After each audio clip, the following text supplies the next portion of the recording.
do I break a bondage or an addiction when I have done everything possible, such as accountability, confessing, setting guards, etc.? Let me see that. Addiction. Addiction at its core is an appetite enraged. It's an appetite with no boundary. That's where addiction comes. Before there was an addiction, there had to be some type of curiosity that led to a building of an appetite, to it becoming a part of your life, and it actually becomes an addiction. Some people have different kinds of addictions: sexual, mental, emotional, gluttony, through food, through beverage, an addiction is anything that you think will be able to save you from a moment of pain. That's what addictions have been birthed out of.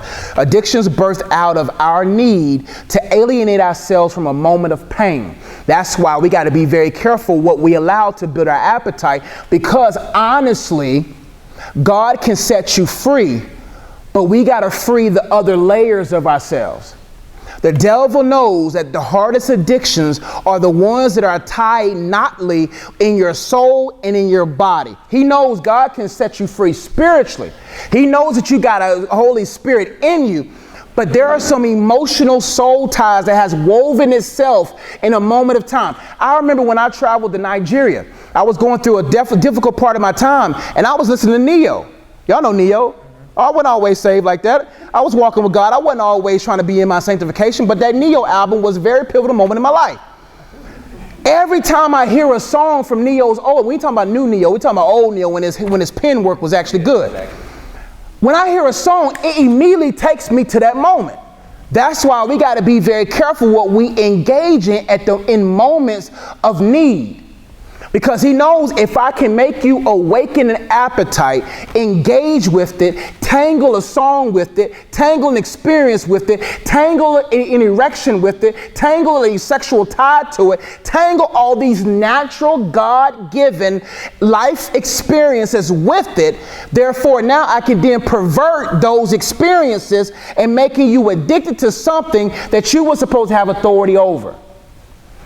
How an addiction is designed, it's designed to ensure that you can pray all day spiritually. God, set me free from this. And God's saying, can we be realistic about this? How long have you had this addiction? Why do you think these drugs are so powerful to the point to where the withdrawals bring you right back into the addiction you once had? He knows that the moment that you awaken different compartments in your soul, your body, your mind, it's going to be extremely difficult for that person in just prayer alone to untangle themselves. What people do is they'll pray years, but won't be disciplined for years. Won't be really serious about getting rid of it. So what happens with a porn addiction? If it's still a taste in your life, if it's still evident in your life, then you got to ask yourself, when am I engaged with this sin? When does this sin become more specific to me than Christ himself? There has been a drifting, whether it's pornography, alcohol, drugs, sex, attention, lying, whatever the addiction is, the pathological type of waves that we have. We got to go back through the path to say, when was this thing conceived? What developed it? And why is it birthed in my life? Every addiction has a conception. People repent off the act of the sin, but don't repent at the conception of the sin. All natural expressions of sin boils down to a heart issue.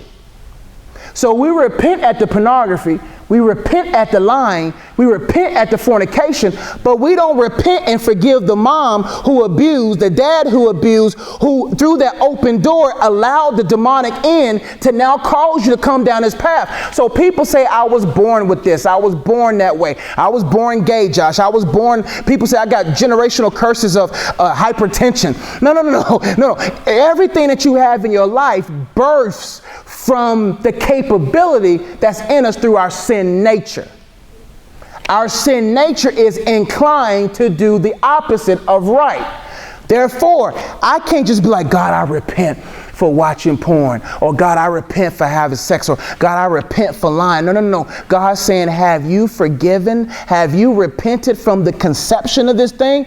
People cut the tree but don't want to pull the roots. And after they pull the roots, you got to go dig for the seeds to make sure that nothing grows again. Yes, it feels good when you pull that tree up and you cut it down and you living good for 6 months, 8 months, 9 months, not knowing that tree slowly growing back again. If you don't go to the conception that addiction was rear its head up again in your life, you can't ask God to forgive what? You got to ask God to forgive why. Not what it is, but why did this come in the first place? When you actually forgive your uncle, forgive your mom, forgive that boyfriend, forgive that girlfriend, forgive all them high school 20 years of negligence and immaturity, you got to go all the way back. Man, I'll be breaking generational curses 40, 50 generations back that way. Because if I don't, I got my own father's mannerism. There's something serious about that. I'll be standing like my dad. There's a picture of me and my dad in Africa. We stand in the same way. I had issues with women. I had issues with pornography. I had issues with money because that was a part of my dad's lineage. But when I broke that curse, now I can walk in that freedom. You are what you habitually see, and you are what you allow the devils to secretly pass through your life. You don't got hypertension. You've been eating salt since you was 5.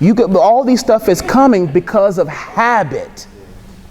And some things are birthed through demons saying, let's just see if they'll let me slide this through their life. Because if they don't forgive, there's no excuse. God is the greatest replacement. You got to say, God, I don't want to be addicted no more. So I break the bond. You can have accountability. You can have everything. You can have a gardener. But if you don't pluck those weeds will still destroy your harvest. You got to say, I need accountability. I need the supernatural discernment of God to show me what is on my walls, what is in my life that's allowing this demonic work in my life. Listen, I told a young lady, I think I said this to y'all before. I told her, she was like, I divorced my husband, but there's a sexual spirit still in my house. I said, did you get rid of everything? She's like, I got rid of everything except for the couch. Get the couch out your house. Because he was watching porn on that couch, and now your son is 12, your daughters are 15 and 16. If you don't remove everything out of that house that has a satanic hold on it, you will see Satan's work continuously in your life. That's why stop going to Africa, stop going to these countries and going to your yard sale and putting these elephants and these witch-looking things and buying different ornaments and getting all these different necklaces and you wondering why you're crazy. Because demons are territorial. If you have any scrap that they got a hold on, they will gain interest. If you give them an inch, they'll take a mile. They do not fight fair. And if they know your mom had an addiction, your dad had an addiction, if you're not aware of its conception, that addiction will run rampant in your life.